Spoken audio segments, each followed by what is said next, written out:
मारुति की छोटी कारों का बाजार पटरी पर लौटता नजर आ रहा है। जीएसटी कटौती की वजह से मारुति की छोटी कारों के लिए मांग तेजी से बढ़ी है। कंपनी का कहना है कि जिस दिन से जीएसटी कटौती लागू हुई है तब से अब तक कंपनी को 4 लाख कार बुकिंग मिल चुकी है, जिसने 22% से ज्यादा ऑर्डर छोटी कारों के लिए है। जीएसटी कटौती से पहले कंपनी की कार बुकिंग में छोटी कारों की हिस्सेदारी 16% हुआ करती थी। सर, क्या इसे छोटी कारों की वापसी माना जाए?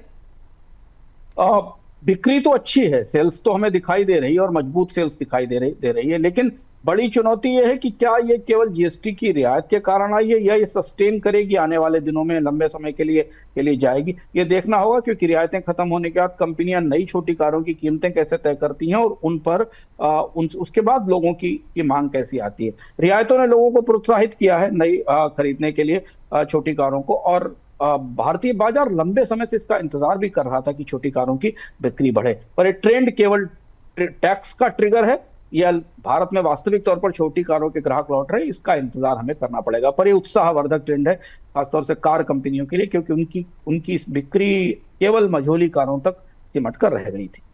अगली खबर की ओर चलते हैं। अंतर्राष्ट्रीय मुद्रा कोष यानी आईएमएफ ने भारत सहित वैश्विक ग्रोथ के अनुमान में कटौती की है। वित्त वर्ष 2026-27 के लिए भारत के ग्रोथ अनुमान को 6.4% से घटाकर 6.2% किया है। वैश्विक ग्रोथ के अनुमान में भी 20 बेसिस पॉइंट की कटौती की गई। आईएमएफ का मानना है कि अमेरिकी टैरिफ तथा चीन में सुस्ती की वजह से वैश्विक ग्रोथ सुस्त रहेगी। सर, आपसे समझना चाहेंगे कि आईएमएफ ने वैश्विक अर्थव्यवस्था पर क्या कहा है, साथ ही ये भी बताइएगा कि क्या टैरिफ का असर हो रहा है क्या? आईएमएफ के आकलन महत्वपूर्ण है। कई मामलों में भारत की अर्थव्यवस्था को लेकर आकलन थोड़ा उत्साहवर्धक है, लेकिन बाकी दुनिया के बारे में आईएमएफ के आकलन को थोड़ा भीतर से पढ़ने की जरूरत है।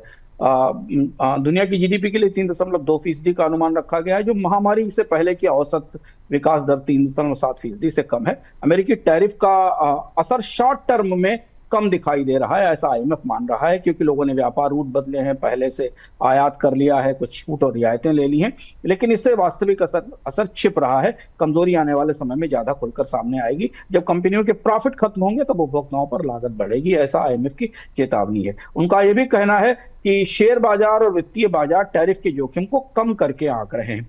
लंबे समय में आर्थिक विकास दर पर ब्रेक लगेगा। और दूसरा ये कि दुनिया के देशों के बीच तकनीकी दूरी, डिकपलिंग बढ़ेगी, एक देश दूसरे देश को तकनीक देने से हिचकेगा। ये महत्वपूर्ण घोषणा चीजें हैं जो अंडरलाइन होकर इस रिपोर्ट से निकलकर सामने आ रही हैं। सर, चीन को लेकर आईएमएफ ने क्या बात कही है? चीन की अर्थव्यवस्था सबसे ज्यादा निगाहों पर थी और इसीलिए आईएमएफ की रिपोर्ट को गंभीरता से देखा जा रहा था। चीन की विकास दर 2025 में 4.8% रहने का अनुमान है, जैसा आईएमएफ ने कहा है, लेकिन डिफ्लेशन के डर को रेखांकित किया है आईएमएफ ने। सितंबर में उपभोक्ता मूल्य करीब 30 बेसिस पॉइंट गिरे हैं। प्रोड्यूसर्स प्राइस लगातार नेगेटिव बना हुआ है। और आईएमएफ ने यह भी कहा है कि चीन एक डबल ट्रैप में है, जो डेड डिफ्लेशन ट्रैप कहा जाता है, जहां घरेलू मांग कम है, प्रॉपर्टी सेक्टर कर्ज से डूबा हुआ है और कमजोर टैरिफ से निर्यात भी टूट रहे हैं। तो आईएमएफ की इस रिपोर्ट में चीन बड़ी अर्थव्यवस्थाओं में सबसे ज्यादा जोखिम में फंसी अर्थव्यवस्था बताई गई है। मैन्युफैक्चरिंग एक्सपोर्ट ने अभी तक मदद की है, लेकिन यूएस और चीन का तनाव अगर नहीं रुका तो फिर कम कीमतों के बाजार में चीन के लिए टिकना मुश्किल होगा। सर, ये भी बताइएगा कि आईएमएफ ने यूरोपियन संघ और जापान को लेकर क्या कुछ कहा है? ये दो और अर्थव्यवस्थाएं हैं जिन्हें हम समझ सकते हैं। यूरोपीय संघ के बारे में हमें टैरिफ को बड़ी चुनौती बताया है आईएमएफ ने, और कहा है कि जर्मनी यहां पर सबसे ज्यादा प्रभावित होगा। अगर आप ये चार्ट देखें जो आपको अपनी स्क्रीन पर दिखाई दे रहा है, सबसे ज्यादा जर्मनी प्रभावित होगा। और यूरोपियन सेंट्रल बैंक और आईएमएफ दोनों मान रहे हैं कि सप्लाई चेन में बड़ा असर पड़ने वाला है।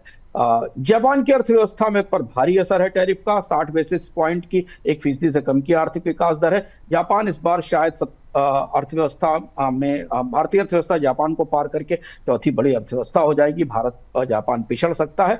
और इसके अलावा भारत की अर्थव्यवस्था की आर्थिक विकास दर करीब 6.6% के आसपास है। शुरुआती तौर पर आईएमएफ का मानना है कि टैरिफ का असर तो है, पर उतना अधिक नहीं है जितना कि जापान और यूरोप की अर्थव्यवस्थाओं पर दिख रहा है।